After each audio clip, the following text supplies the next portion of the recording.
Steve, thank you so much for joining us today. There's been a big push in the U.S. on acquiring rare earth elements, and the U.S. government has made many equity investments in a number of these companies. And as a result, many of these rare earth or critical mineral companies are up 100% or more on the year. And you and your team at Sprott have created many products for investors focused on critical minerals. And I want to discuss some of these products. But before we do that, why don't we just start with a brief discussion on rare earth elements and critical minerals and what exactly they are and why are they so important? Yeah, absolutely. It's a great place to start, and thanks for having me here.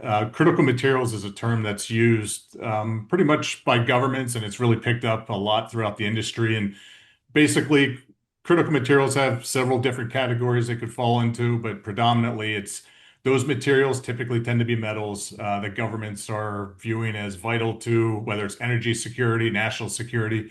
And typically in there, when we're starting to look at different critical materials, we tend to think of them around energy and what that means as far as the generation, transmission, and storage of energy. On generation, things like rare earths that you mentioned make up a group of those critical materials. Also, silver and uranium. Copper kind of falls under that transmission banner, really stretches it across all aspects of the energy life cycle. And then the battery materials, so things like lithium, cobalt, graphite, manganese, nickel. Those are the nine or so that we focus on. They've become increasingly important because, if you look at geopolitical landscape and how that's developed over the last, 4 to 5 years or so, what you're really starting to see is a lot of countries are waking up to the realization that a lot of the supply chains to these critical materials are outside of their control. So we're starting to see, countries realizing that because China has such a stranglehold on a lot of these critical materials, like rare earths, where they're by far the biggest producer in supplying the globe, they're looking to increase domestic supply and encouraging mining and refining within their domestic borders. You're right. The geopolitics is playing such a big part in everything here in the last 5 years, but maybe you can just tell us how important China is to the mining of rare earth elements and also to the processing or production of them. Yeah, and this is something that China spent the last 2 to 3 decades really building out global supply chains. A lot of the critical materials that they'll mine come from other countries like Africa or Indonesia. And they'll bring those back to China in many cases for refining. Rare earths is really in the news because it's very important to a lot of aspects of, not only energy security, so think of things like EVs and wind turbines. But we see them used in AI data centers in certain cases, but also really importantly in defense. So it's used in the guidance systems for missiles and things like that. So what's happening is the United States and allied countries are trying to find other ways to access those critical materials. China realizing that they really have the pole position as it relates to the refining and production of rare earths, has really used that position to leverage trade negotiations with the United States. So what we're starting to see now is, the U.S. and other allied countries like Australia and Canada working together cooperatively to really secure those supply chains. Just this week, we've seen that the U.S. and Australia have agreed to building out some of that production capability within Australia. So Australia is a very important commodities partner. They have access to a lot of critical materials, whether it's rare earths or uranium or any, nickel, things like that, lithium as well. And we're starting to see countries go down the path of talking about stockpiles. Australia's talking about that and potentially letting other countries buy into that. The U.S. announced last week that the Pentagon's looking to build a $1 billion stockpile of critical materials, rare earths figure to be an important part of that. Yes, and along those same lines, I recently read that JP Morgan is creating a $1.5 trillion security and resiliency initiative in key sectors such as critical minerals. And this will include both venture funding and also direct investments into companies of up to $10 billion. So that's quite significant news also. It is, and when you really drill down into that announcement, they have, I think it's 27 different areas that they're looking to focus on. One of those areas is on mining and on the production and refining capability of critical materials.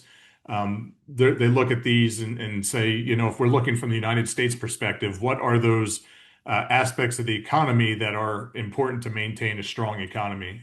So that's why they're looking to invest there. We also see in nuclear energy, that's another specific point where they're looking to invest, as you said, up to $10 billion. So this is something that we've seen over the last several years where governments and the U.S. government has started providing grants to companies. We're starting now to see the private sector invest directly in all aspects of the critical material supply chain. We're seeing it, from hyperscalers, so those large data centers that are associated with AI. Oftentimes, they have clean energy mandates, but they also have a very intense need for electricity. They're increasingly turning to uranium and nuclear energy for its reliable baseload power. And what we're seeing in many cases is the U.S. government starting to take uh, different equity positions. MP Materials, which is a rare earths miner, the U.S. government's taking a 10% stake there. Trilogy Metals and looking to build out a copper project up around the Arctic. You look at Lithium Americas, which is a Canadian-based company, but with assets here in the United States. All these companies are just ones that have been announced. We've also heard from other companies that they're in discussions with the government for potential equity stakes as well. And you touched on nuclear energy. It's worth mentioning that 20% of the electricity in the US comes from nuclear energy. They consume 45 to 50 million pounds of uranium annually to run those nuclear reactors, but yet the US produces very little uranium. Yeah, and this is one of those aspects where having a very close relationship with Canada, which has large uranium reserves, is of utmost importance. And not only do we have the largest fleet, we see rapid build out in China as it relates to their nuclear capabilities. But within the United States only, if you figure that about 170 to 180 million pounds of uranium is being produced on a global scale, by the time we get to 2050, and the Trump administration has said that the goal is to quadruple nuclear energy capacity by then. We could see just the amount of uranium needed within the United States alone actually greater than what we're producing at this point. So one of the common themes that we see run through a lot of these critical materials is that there's this impending supply and demand imbalance. So some metals like copper flip to a supply deficit this year or expected to finish in one this year. Others like uranium and then going into the future, copper are expected to be in these decades-long, prolonged deficit. So that's an area where we see governments and private companies really trying to incentivize production because they see the growing demand and they see the issues with bringing more supply on. That's a great overview. So why don't we examine some of the products that you and your team have developed so investors can invest in some of these rare earth elements and also critical minerals? Where do you want to start? Yeah, I think the Sprott Critical Materials ETF is one that's really caught a lot of investor attention here over the last 18 months or so, and we've really seen it ramp up in investment activity in the last 5 to 6 months. This is an ETF that allows investors, by investing in just one fund, to access a broad group of critical materials. It's those 9 materials I mentioned earlier: the battery metals, uranium, rare earth, silver, copper, and it's unique in that we have a pure play approach whenever we roll out a new ETF, and basically our goal is to provide the most pure access to the metals, whichever's in the benchmark. So in this case, we have a 50% revenue or asset test, meaning to be included in the index, they have to have a majority of the revenue coming from mining one of those 9 critical materials. It's very unique in that it is a pure play index. We also include uranium, which a lot of diversified critical materials type ETF strategies might not include in there. And when you start to look under the hood a little bit, you'll see that about 25% of the exposure is to uranium equities, another 20% to lithium, about 19% to copper. And you also have a meaningful exposure to rare earths coming in around 17 or 18%. And I'm sorry, what's the symbol and where does it trade? That would be SETM. It's primarily listed on the NASDAQ, but available throughout the US and anywhere that has trading in the US capabilities. And you also have an active metals and miners ETF. Tell us about this one. Yeah, this is ticker METL, or metal as we call it. It's our most recent ETF, launched back in early September. So far, we've gathered about 35 million in assets. This is an ETF that we were really keen to bring to market. Our legacy at Sprott is in metals and mining. We have several decades of experience there, a well educated and experienced investment team.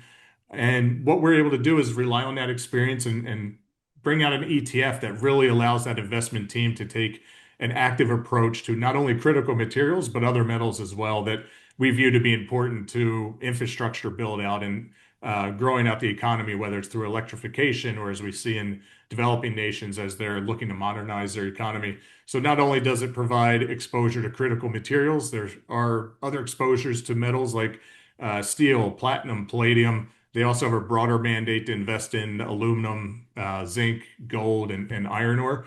So a very wide mandate. And when you look at active management, some sectors we think can benefit more than others. Mining is one of those sectors that, because it's so complex, that we feel like an active strategy could do quite well because we tend to see a very wide dispersion in returns. And a lot of the returns in mining is really found in the top 25% or so of mining equities.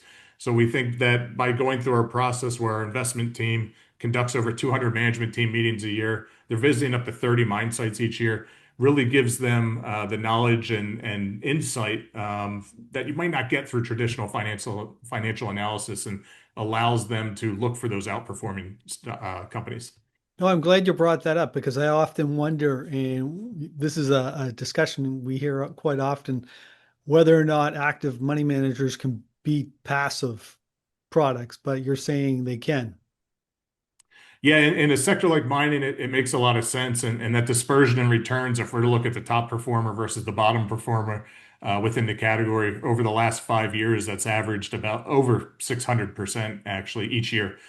So there's typically what you see, the top 25% tend to perform very well. The bottom 50%, not so great. So by having that active approach and the flexibility in the management structure, it allows them to, move in and out of positions that they think will outperform over the longer term.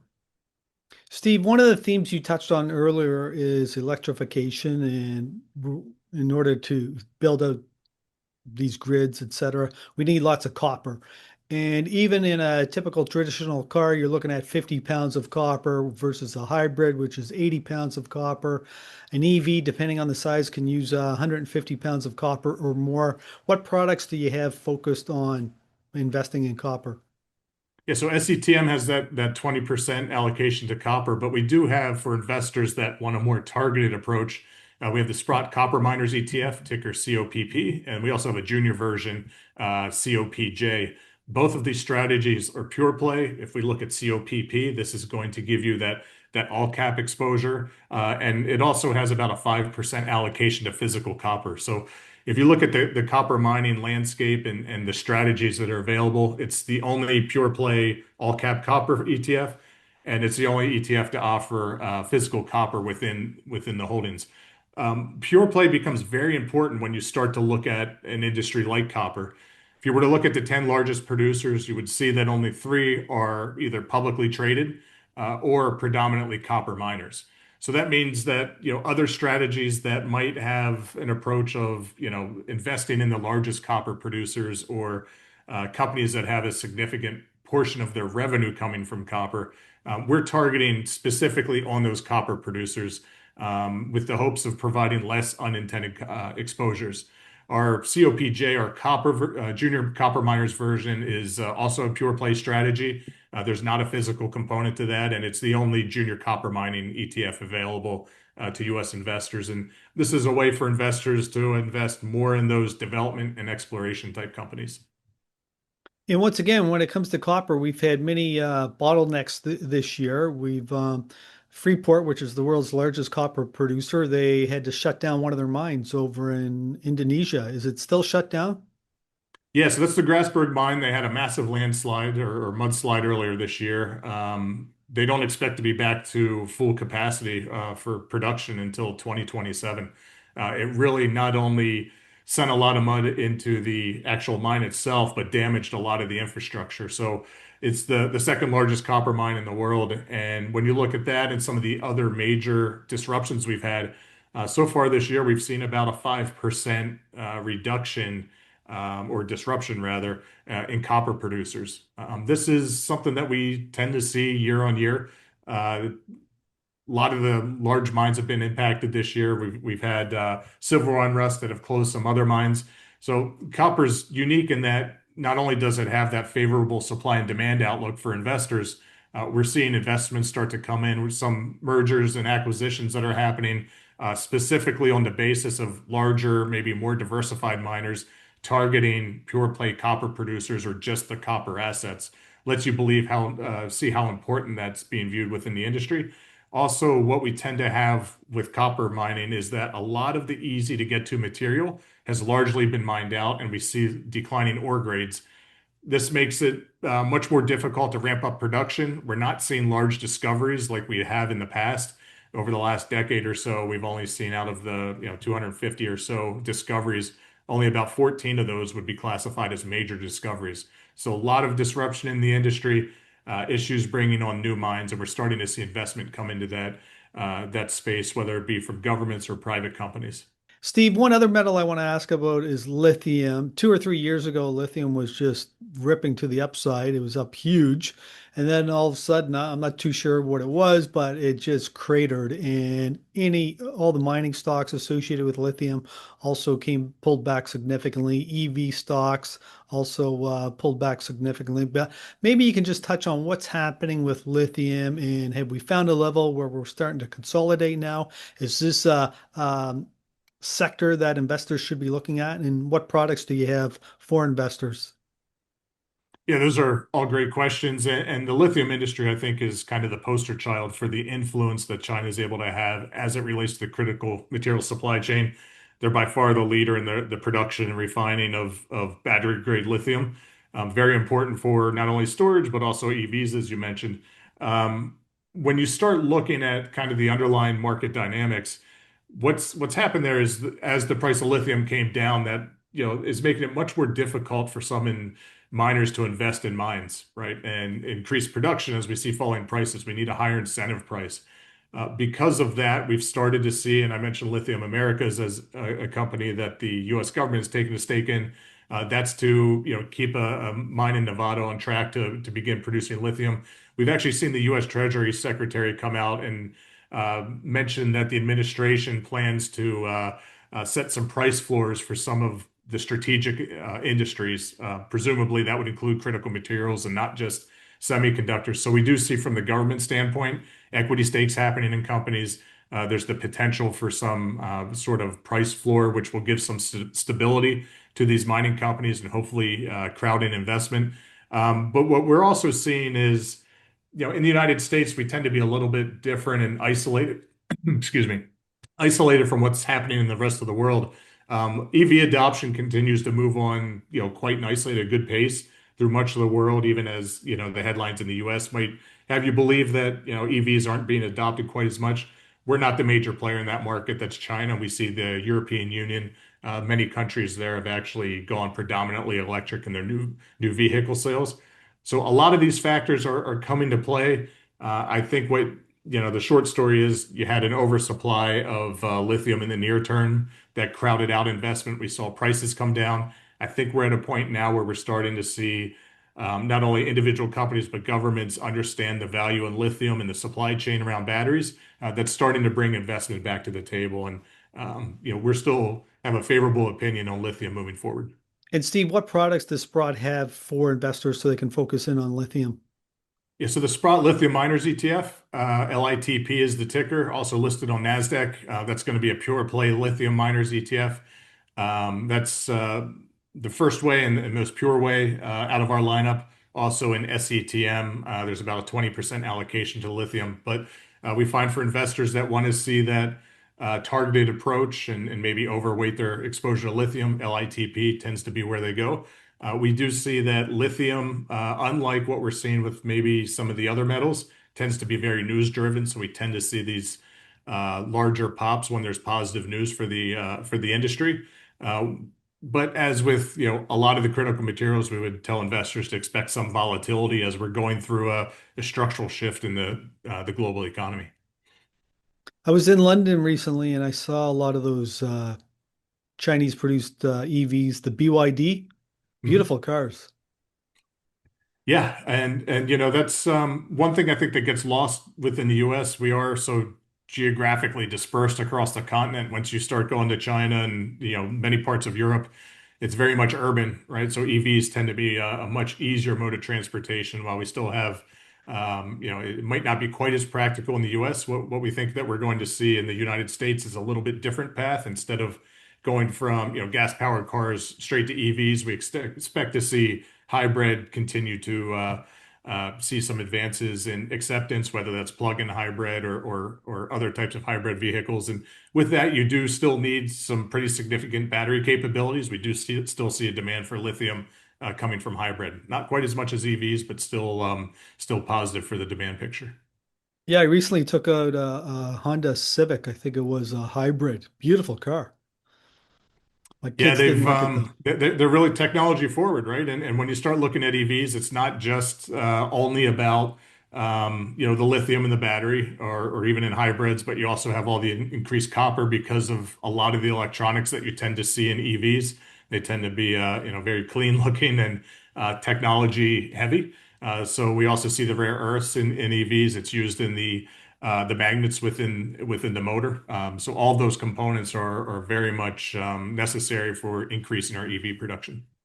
I've taken out the Teslas too for test drives, but I think it's still 5 years away before I would purchase one.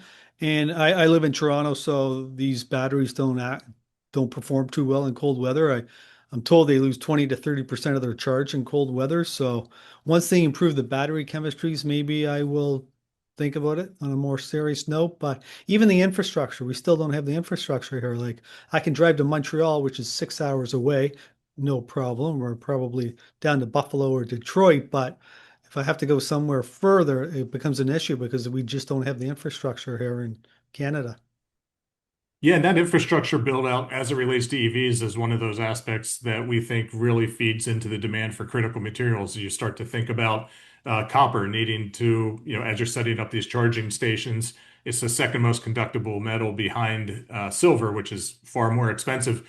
So copper tends to be used in the EV chargers. You have to run transmission lines.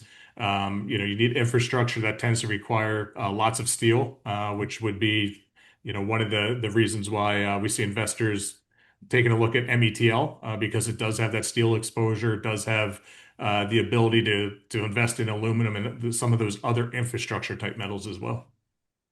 Well, Steve, this has been a great discussion. I want to thank you very much for spending time with us today and sharing your thoughts on the various products. If somebody would like to check out or read up more on these products, where can they go? They can go over to SprottETFs.com. So there we have a lot of information about each one of these strategies. We also have an insights page where we publish a lot of our research, a lot of our thought leadership, and it's very regular updates that we're doing. A lot of these metals are on monthly updates, so we're very much investing in the thought leadership side of this as well. Yeah, and I would just echo that sentiment to our viewers. One thing you and your team do very well is educating people on resources and minerals and how they benefit society, but also how you can invest in it. So I would encourage our viewers to go check out your website. Steve, once again, thank you. It was great. Thank you.